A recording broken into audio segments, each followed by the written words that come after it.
But speaking of the Cardinals, Rich, we had a big trade this morning. That's right. Yes, what do we got? So Zach Ertz, Eagles tight end, played in the game last night. Scored a touchdown. Had a nice night. But however, a subject of trade rumors for months and months and months. He's finally out, being traded to Arizona for a couple draft picks. For a 2022 fifth-round draft pick and cornerback, Tay Gowan.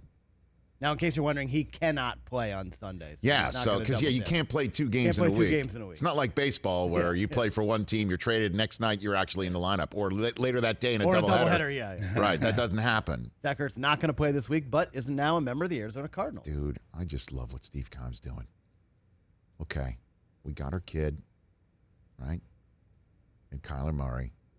And we drafted Budda Baker, and we drafted Isaiah Simmons, and we acquired Chandler Jones years ago, and we got DeAndre Hopkins. I made that trade. Got A.J. Green. Well, hold on a second. Oh. We drafted Christian Kirk. Yep. Correct. And we got Chase Edmonds now. We're going to elevate him and let Kenyon Drake go. Mm-hmm. Right. James Conner is a guy that is now free. Let's go grab him. Bring him in. And then we'll add A.J. Green. Right?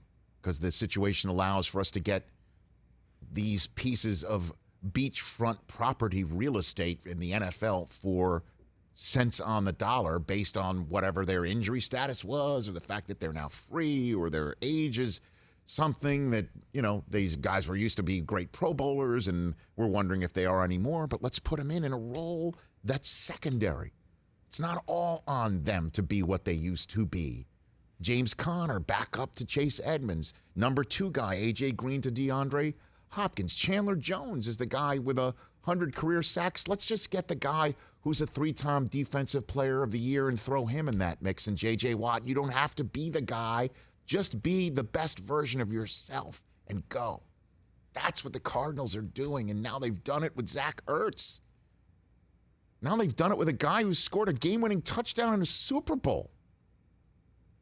Max Williams gets hurt, and they've been targeting him quite a bit. Let's go get Ertz for a 5th-round pick and a corner. That's not somebody that's so crucial to our game right now because of the way that we've fashioned it, and we're the last remaining undefeated team. This is just working out. I love how they're building it there in Arizona. And then on the flip side for this, Philadelphia. When you see a Super Bowl team win, or you see a team that goes into a Super Bowl, and you hear the phrase of, look around this locker room, look around your guys, because we're not going to be here again. You're like, what are you talking about? We're not going to be here again. This could be a dynasty. We could do this every single year. We should believe in that. No.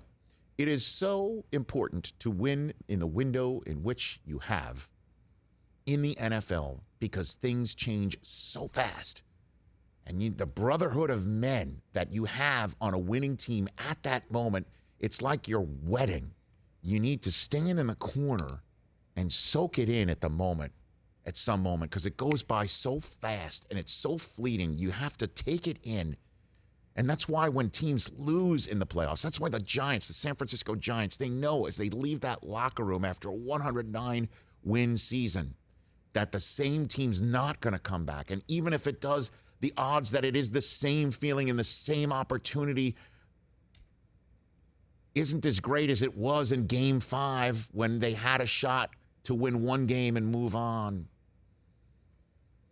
The trade of Zach Ertz from Philadelphia to Arizona for a 5th-rounder and a cornerback that many of you haven't, with all due respect to him, heard of, just crystallizes the win when you can, and to soak in the experience when you have it, because it's so fleeting.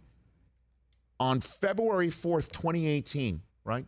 Today is October 15th, 2021. Correct, Chris Brockman? All right? October 15th, 2021. Midway through the 10th month of the 2021 calendar year, February 4th, 2018, the Philadelphia Eagles sent 22 men out as starting players in Super Bowl 52 in Minnesota, along with head coach Doug Peterson and Frank Reich, offensive coordinator.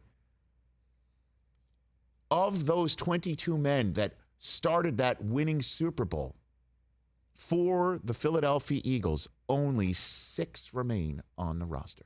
And 2 of them are hurt. Brandon Brooks is hurt. Brandon Graham is hurt. The Eagles hope that Brooks can come back after tearing his pec earlier on this season. Lane Johnson, Jason Kelsey, Fletcher Cox, and Rodney McLeod. That's it. Doug Peterson is wherever he is today. Frank Reich, as we all know, is now the head coach in Indianapolis with Carson Wentz as his quarterback. And Zach Ertz, who caught the pass from third-string Chicago Bear quarterback Nick Foles right now, with 2 minutes and 21 seconds to go, sending all of Philadelphia up greased telephone poles to start. That guy who just caught the touchdown pass, he's now in Arizona. And Philadelphia is looking at a 2-4 record with Jalen Hurts after losing Thursday Night Football to Tom Brady and the Bucs. Soak it in while you can, folks. It's so fleeting. It's so fast. Honestly, what is it? It's 3 years and 8 months later. Boom, poof. Starting from scratch. And Hurts could be gone if Deshaun Watson's available, as we all know. So soak it in while you can. Moral of the story. Here endeth the lesson. Hey, you watched all the way to the end. Thanks for that. Watch more right here